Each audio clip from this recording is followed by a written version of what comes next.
Hello everybody, my name is Jason, back at it again with, well, this is a different video. Today I'm going to be talking about the MLS, specifically week 11. I'm going fast because this is like my third time. I don't want to say it, but yeah, I will be counting the Sounders versus Earthquakes because I think that's part of week 11. I don't know. I didn't see any other games in the Sounders versus just anyone. So let's jump in. Bruh.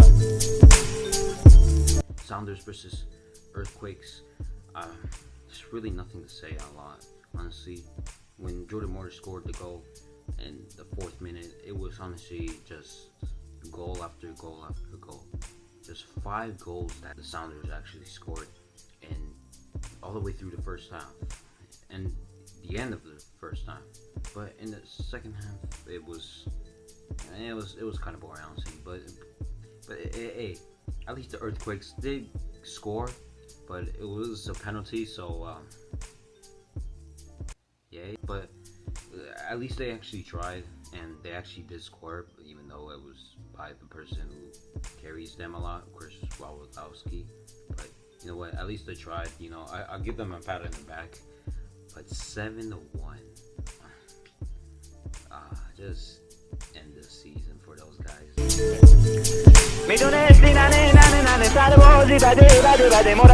Oh Chicago, oh Chicago, how you fooled me really good in this match. Chicago, in pretty much less than 20 minutes, were pretty much 2-0 up against Columbus.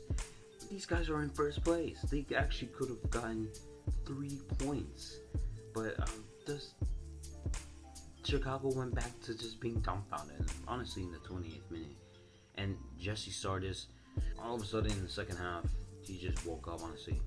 And Asha, I don't know how you pronounce his name, in the 68th minute, Flash, I don't even know how to say his name, but he scored the goal, and just once he scored that goal, it was just already over for Chicago. They already know. In the 80th minute, Jesse Sardis actually, you know, he doing his zoom stuff, but he did score a goal, tying it up in the 80th minute, and from that, Chicago just, man, I don't even know. Like, they were so close on getting 3 points, and they actually really needed that with 3 points, because they were last right now. But they're just dumb, honestly. You know, just, come on, guys, really.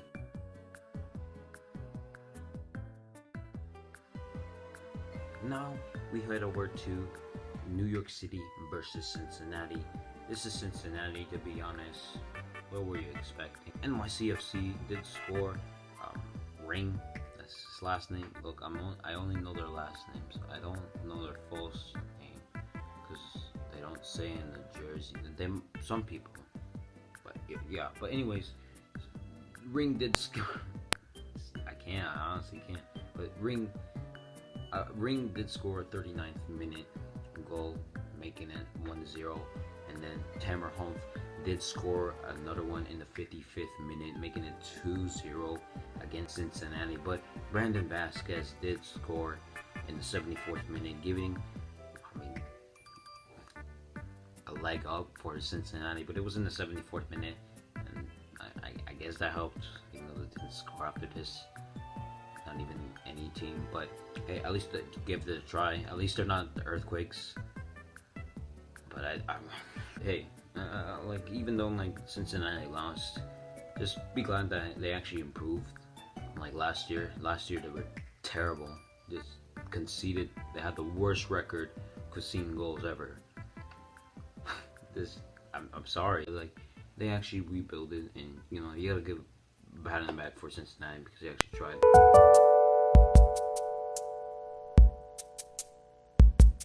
Now let's head over to DC United versus NY Red Bulls. Yeah, the New York Red Bulls. Look, there's really nothing to say, to be honest. Ever since this whole season started, like, I feel like feel like I don't know if it's the right word, but they just been overhyped. They had a Peruvian star. They had Atlanta's Julian. It's just they haven't even tried. Honestly, they're terrible, and they lost to a New York Red Bulls team that they sacked their coach like in the middle of the season. I mean, when you do that, I mean, it's not going really well in that team, the board. Just ask Barcelona. Yeah. Hey, it's not as big as that actually. I mean, they don't have just Bartomeu, but I'm getting off track. So the final score in this game, DC United getting 0 goals. Okay then. Next time, guys. Next time. But DC United getting 0 goals and New York Red Bulls getting 2 goals.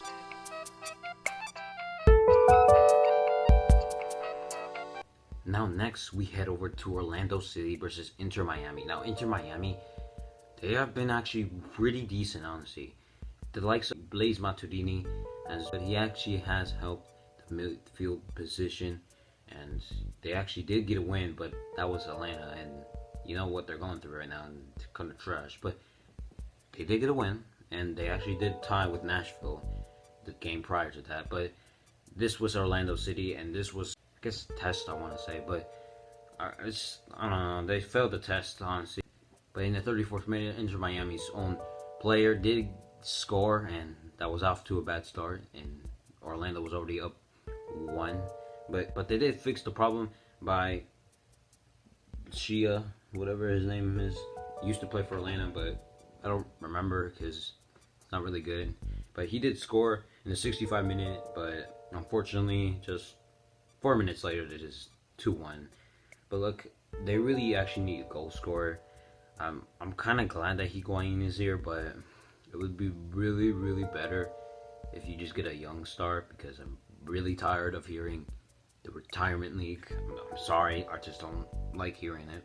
And I especially don't like it how David Beckham overhyped this club, saying he was going to get the Messis and the Ronaldos, but that really hasn't. They did get Higuain though, but I mean, he's not really that good anymore. His days in Napoli, when he broke the record in Serie A, they're kind of past, honestly. But we will have to see, and he is set to be the records-breaking signing, the most expensive or overpaid player in Inter Miami. But I don't know, even if it's that, we have to see him in the field, honestly. If it does help him, I mean, that's a steal. But this is MLS, so I don't know. But hey, I should get stars that are actually like young, and next time don't overhype the club. Okay, yeah.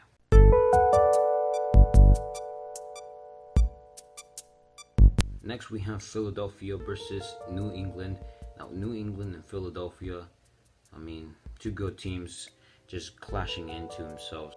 But just this first hour of the game, the first 60 minutes, there was no goals. And unfortunately for New England, actually did get a red card in the 56th minute. So it was pretty bad, just boring, I guess. I didn't watch the game. I don't really watch Eastern Conference games, except for Inter Miami. But that's because they're an expansion team, and I like watching expansion teams. But then in the 73rd minute, finally, Philadelphia did get a goal, and it was 1-0. But unfortunately, they tied it up. And New England did tie it up in the 81st minute. But when everything seemed like it was going to be a tie, Fontana actually scored the game-winning goal in stoppage time. So you gotta feel bad for New England, because I pretty much prefer that, since, I mean, yeah, they need points. So come on, guys. Come on, get fair share, guys.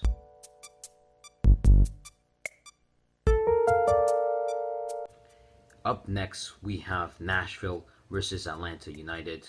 And oh boy, there was probably the worst game. I mean, it's up there. I don't think it's the worst game. It's up there. It's probably one of the worst Atlanta United's game I've ever watched in my entire life. Nashville, I mean, I would say pummeled, but I mean, it was 4-2, but I would just say pummeled. In the first minutes, Nashville actually did get a goal, and wow, honestly, I mean, if you get a goal in the first minute, it proves to you that your team's defense is just garbage, honestly. But Atlanta United did tie it up in the 19th minute, but unfortunately, Dax McCarty and Mukhtar, they just 3-1. And Dan Laddie did score, making it 4-1. But I mean, they actually did score in the 61 minutes, so it was 4-2. But just my God, honestly, Atlanta United right now, they are terrible. Like when Tata Martino left and Miguel Almiron, they just went downhill, honestly. I know that they just went to the Eastern Conference Finals last season, but that's because they had Joseph Martinez. Once like Joseph Martinez disappeared, you really got to see the shadow of what Atlanta United is like.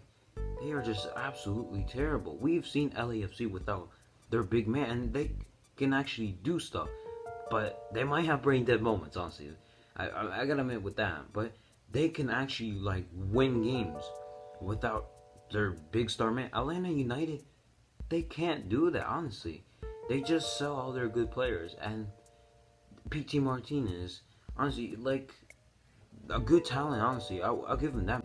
He's so unlucky. Like look at the leg 2 of Motawa versus Atlanta United. He had so many chances. He's just unlucky.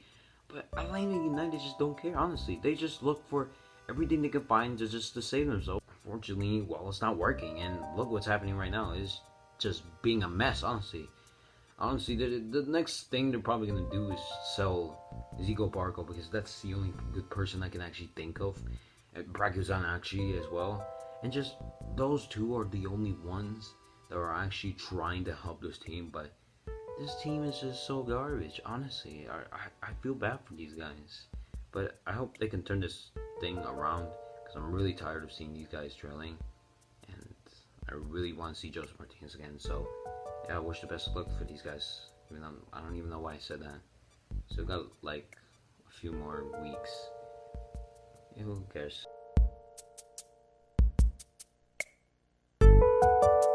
Next, we have FC Dallas versus the Dynamo. I mean, this was a kind of boring game, but FC Dallas did score in the 28th minute, but the Dynamo did tie it up by Rodriguez. Not Memo Rodriguez, it's the J guy. I don't know any of these names. I'm sorry, I don't watch these teams, but unfortunately, in the 61 minute, FC Dallas did take the lead back and made it 2-1. So that's the final score, 2-1. FC Dallas getting the 3 points.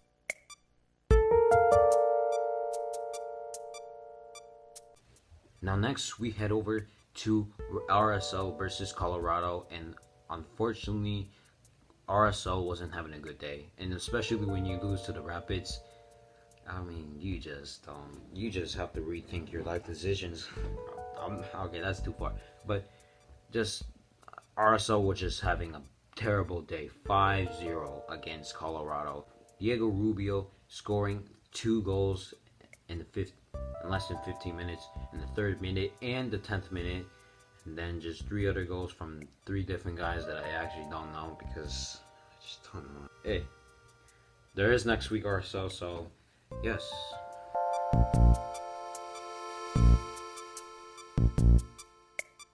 Next we have Sporting KC versus Minnesota. Just 2 good teams. Unfortunately, just Minnesota without Tyler Miller. I mean, their defense is alright, but the goalkeeper is probably like Kepa.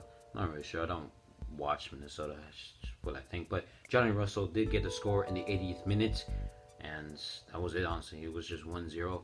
I guess there were just 2 good teams, but yeah, good job to Kansas City.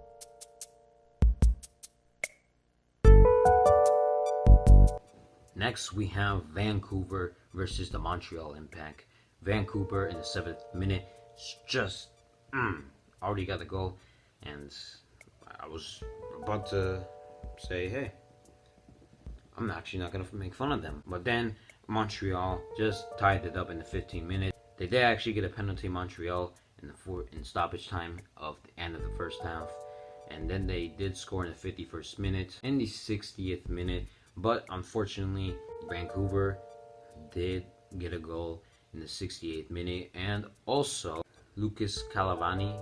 Yes, okay. But Lucas Calavani did get sent off. And also another Montreal Impact players. So this game was pretty much a mess. But I'm pretty sure Montreal won't care because Montreal did get a win 4-2.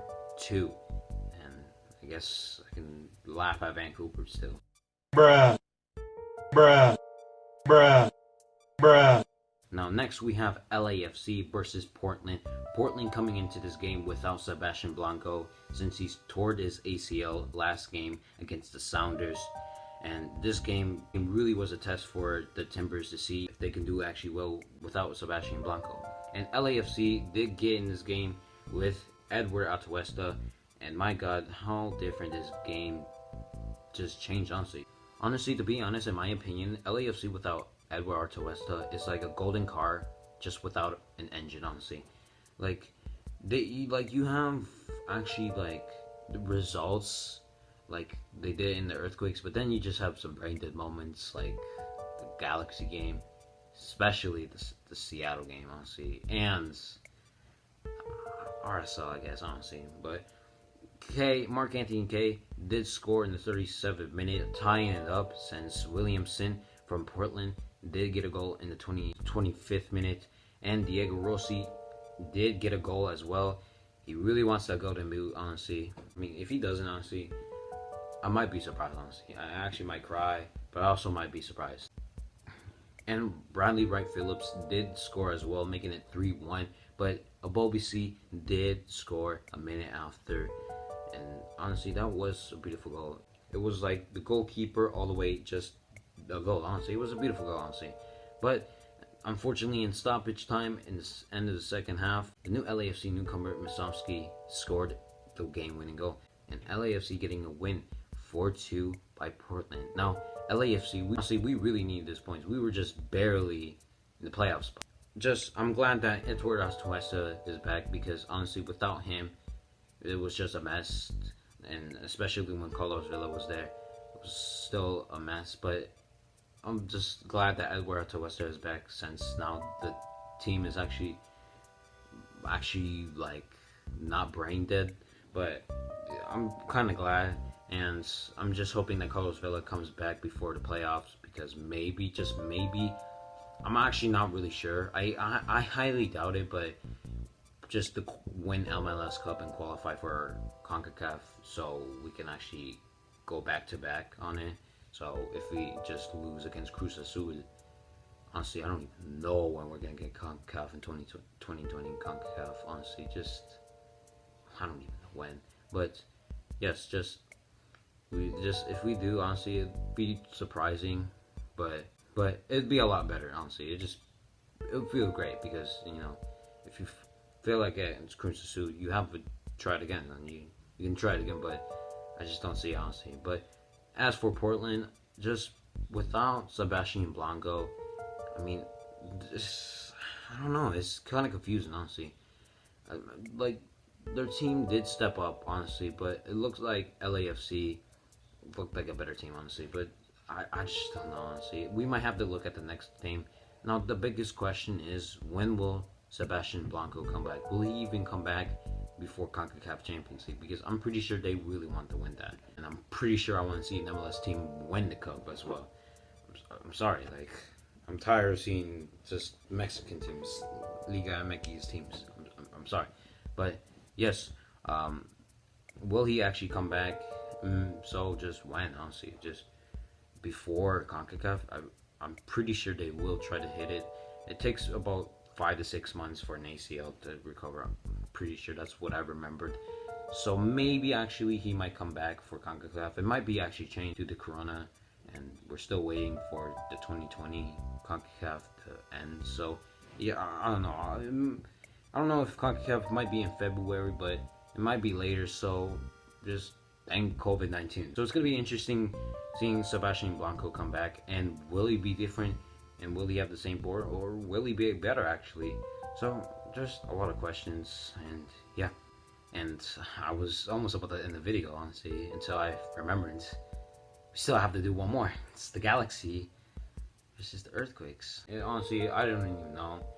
Honestly, the game was pretty boring. Just 0-0. There wasn't even goals. And San Jose just, yeah, that is going to be all for this week. If you guys did enjoy this video, what are you doing? Subscribe, honestly. So, subscribe, like, and yeah. If you want to see more videos like this, what are you doing, honestly? Hit the subscribe button. If you did dislike this video as well, drop a dislike, honestly. I do want to see your opinions on this. So, yeah. Thank you guys for watching. I'll see you guys next time.